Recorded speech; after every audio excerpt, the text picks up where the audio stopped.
The Low Street station was one of those places the city planners had largely written off.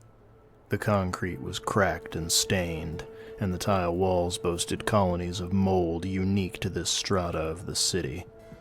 The glassed-in boxes on the walls were either broken or too cloudy to see the outdated ads that were on display in their tiny, capitalist coffins.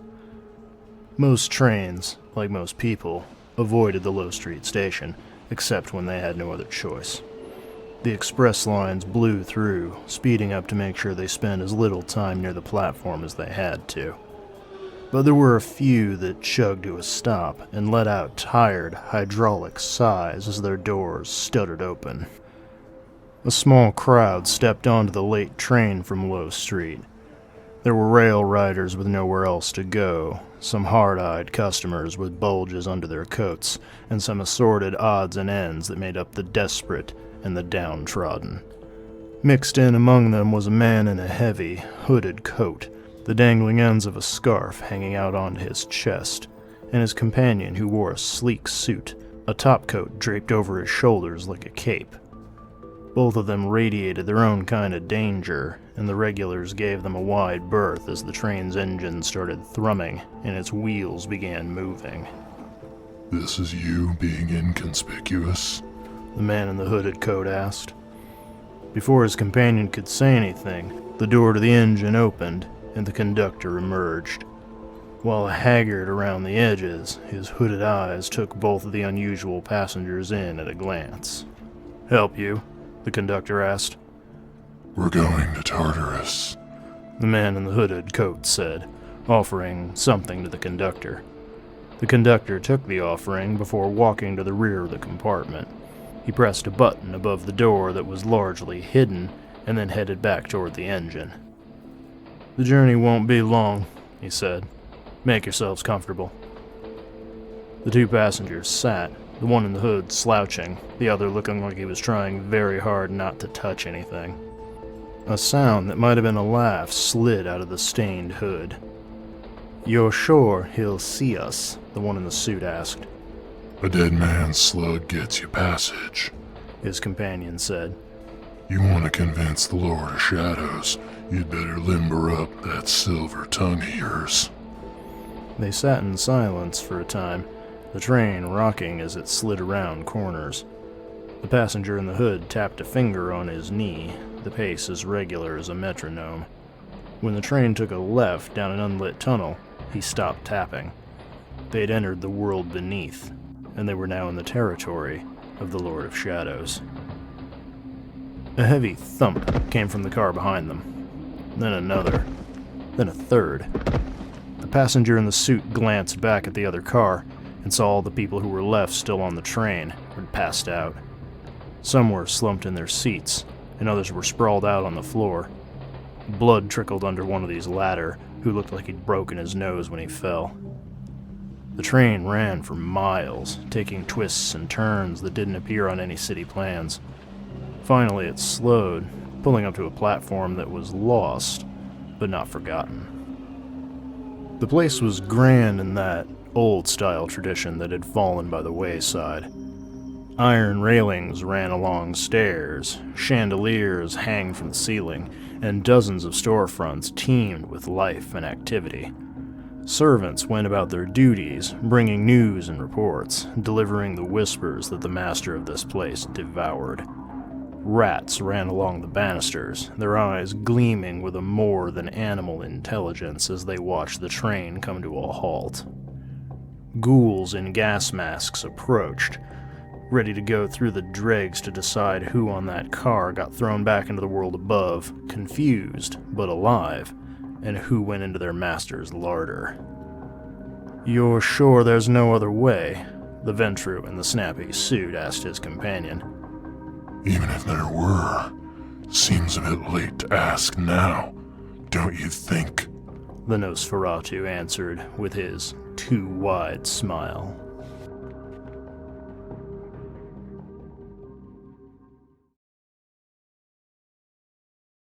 Hey again, everybody. Welcome back to Discussions of Darkness for our second episode, and hopefully you enjoyed that little introduction I had for everybody. Whether audio dramas are or are not your thing, I felt it was important to sort of set the scene a bit for discussing this particular topic, especially since this is in keeping with how White Wolf / Onyx Path tends to write their books. But today, regardless of what sphere you play in, what sort of monster you prefer, there is a topic that I think all players and all storytellers can agree on, and that's something that I refer to as the pageantry of the world of darkness. And don't go looking through the books, you won't find it in any of the keywords or any of the glossary sections. But it's something that I think is very important to this hidden world that we're all playing in, this idea that there are monsters sitting in the shadows just waiting for you to fall through these little cracks in reality to find the deeper world beneath everything else. And it is unfortunately one of those things that's also really difficult to sort of grasp, both as a player and as a storyteller, to bring across. And whether you're a new player or an experienced one, or an experienced storyteller, or a new one, there are unique pitfalls, I suppose, that we can all just sort of trip and fall into, and once we're in them, it's really hard to get out of. So I thought I would discuss this a bit, share some of the things I've come across, and hopefully get a few more folks really invested in this part of the game that I think can really make a chronicle something that you talk about for many, many years. But let's begin at the beginning with it of what do I mean when I say pageantry? Because a lot of folks, particularly those who stuck around for the introduction, might think it refers mostly to scene setting or detail-oriented storytelling, things like that. And while that's part of it, it's not the entirety of it. When we say, or when I say pageantry, talking about either the World of Darkness or Chronicles of Darkness setting, what I mean are there are certain forms that the secret world takes. There are certain protocols that have to be followed, things that really set the genre and which give us expectations as players and as storytellers that set the beats for the tales that we're trying to tell and the chronicles we're trying to get everyone involved in. A good example, for those who did listen, if you wanted to, say, run a vampire game, and your players needed to talk to whoever it was that was the local Nosferatu power player, you could, theoretically, just have them get a phone number from a contact. You could have them log onto the dark web and just get a hold of whoever it is that way. But it doesn't really play into the genre. It doesn't give it that gritty feel. But even more than that, it's not how vampires do business. There's the grandeur, whether it's grungy or whether it's shiny, that you need to follow through. And the idea of just picking up a phone and talking to someone important is not as exciting as having to get, a certain coin for passage, having to get on a certain train, having to persuade a ghoul to take you there. And then once you reach this character's place of power, having to negotiate your way through the various layers, having to make promises, offer a bargain.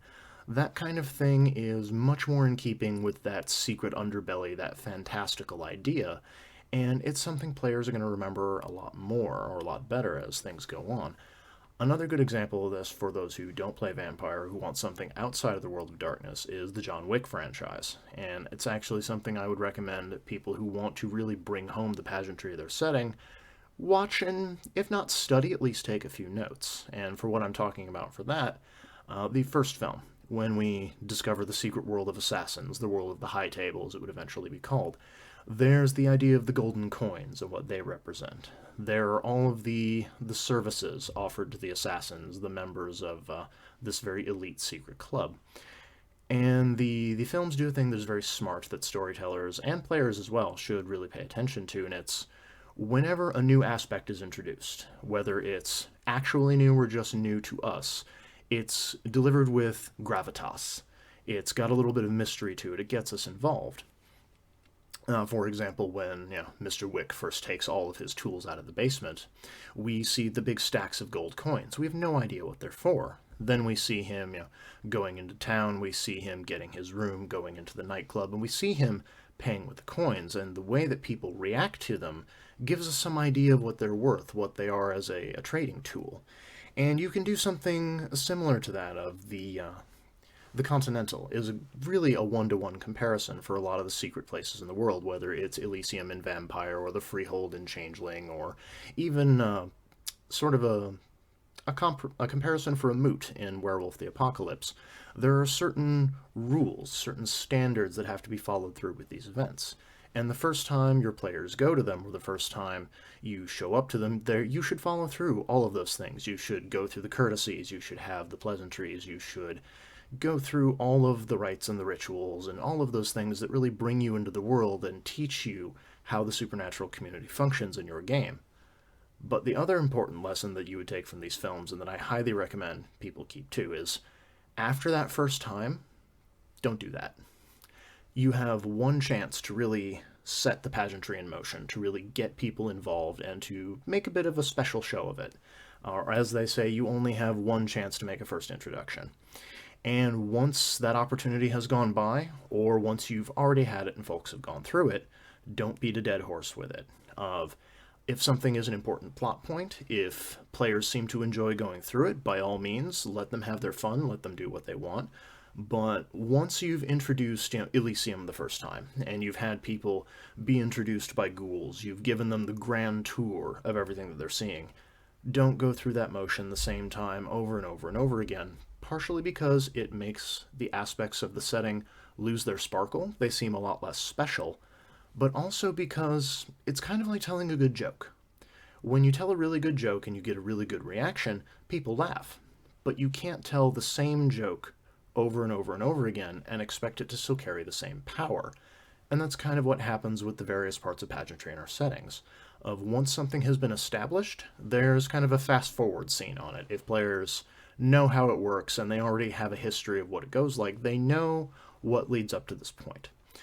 Another example of this is anytime they go somewhere safe, anytime they're in an area where there's just clicking through menus is a good way to think of it if this were a video game, of you already know what the dialogue options are, you know who's on duty, you know how these things go, you don't need to watch the same clip again. But at the same time, if there's going to be an aspect that's different, if there's characters they haven't interacted with, if there is a change in a particular area, say for example you've been running a Changeling Chronicle for a while, and part of what you want to do for this new section is one of the courts has declared an eternal season, whether it's eternal spring, eternal summer, eternal fall, or eternal winter. That's going to lead to changes in how things go. So now you have a contrast between how things were when they showed up, what is considered normal for the pageantry of your particular setting, and how it's changed. And that can be used to really drive home story beats. It can be used to really give them a sense of what's happening without explicitly sitting down and saying, here are the things I want you to know in a bullet point list. But even more than that, the most important thing that the pageantry offers us for a World of Darkness or Chronicles of Darkness game that you can't really get in any other way in these settings is it grabs your players and it drags them into immersion. And immersion is one of those things you can get in any RPG and that we should always strive for, but it requires weight to get people to walk down the dark alley, to understand the rules of these different supernatural creatures, to really bring home the challenges that they're dealing with, whether you're attempting to hide from the true Fae, or you're attempting to fight the worm, or any of those things. If you're attempting to deal with, demons or the spirits of outsiders, if you're happen to be a mage in a city where someone made a really bad bargain and a ritual's gone awry. These are all things that can be brought to your players via the pageantry of the setting. And skipping it has an effect that I think we run into a lot, particularly if we've read all of the books, and if we're not new players, if we're an experienced storyteller, or if our players have been through these various games before, we usually feel the need to skip it. And that gives us a situation where what's supposed to be very unique and very special about the setting kind of becomes our new mundane. And I'll talk more about the separation between the fantastical and the modern in another video, because that's a whole different topic that deserves its own thing. But it's important to remind ourselves, both as players and as storytellers, that these fantastical parts of the game, these supernatural parts of the game, shouldn't be allowed to just become our new normal. They shouldn't be the thing that we take for granted. They should always feel a little bit special. Because if we just allow them to become normal, if we just don't treat them with any of the sort of specialness that they really warrant, if we don't do it, the players don't do it. And if the players don't do it, it very quickly loses that spark that really makes the hidden world trope work. It loses all of the weight or the impact that you get when you're trying to run a game where there are vampires lurking down dark alleys, where there are mages and sanctums playing with the forces of the universe, and we have to just hope that their hubris doesn't make them fall. It's a way to really lose that fear that maybe this doorway is what leads to the hedge, and maybe this time when you open it, there's a true fate waiting for you. And by keeping those little things, whether it's seeing ensorcelled mortals on the street who recognize your changeling for what they are, whether it's the secret writing on the walls that tell you this is a safe place to be, or that sort of mark a place for Elysium, those little touches can be what really makes a game sink in. It's what makes the lock tumble, and players just recognize where they are, and they can really just sink into the setting in a way that they don't in other games. And I think that's worth thinking about, it's worth talking about, but at the same time it's also important to consider what parts of the pageantry of your particular game, of your particular chronicle, are your players going to enjoy most? Do they want court intrigues? Do they want to go through the political ritual of creatures that are hundreds of years old? Do they want to deal with drawing out occult rituals? Do they want to have vision quests? Do they want to deal with all of the various aspects of a setting that have protocols and rules and legends around them? Or is going around the fire and actually following through the moot in your werewolf game going to be a thing that makes them clock out? It makes them just take out their phones and wait for the scene to be over. And that's a thing that I can't answer for anyone. You're going to have to talk to your players, figure out what they want, ask them what sort of scenes they want to play with, what corners of the world do they want to explore, and then find what is going to make that feel really special to them. And I would recommend that we do that because too often we get caught up in the little minutiae and the nuance of the plots we want to run or who the villain is and what the twists are going to be. But we forget that without that foundational block, these games aren't any more special than any other setting.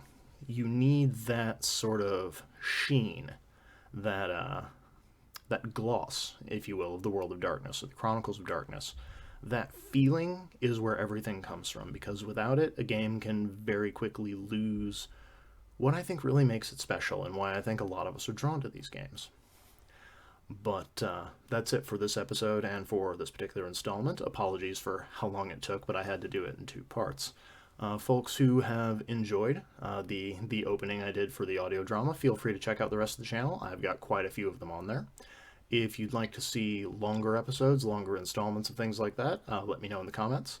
If you have any particular sphere of the World of Darkness you want to see me cover, or the Chronicles of Darkness for that matter, also let me know that in the comments. If there's particular topics or something you found worked really well for just bringing home that pageantry, getting the feeling of the setting right, let us know that too. We need tips to help us keep the games going, keep things fresh, and there might be something that other people haven't tried yet.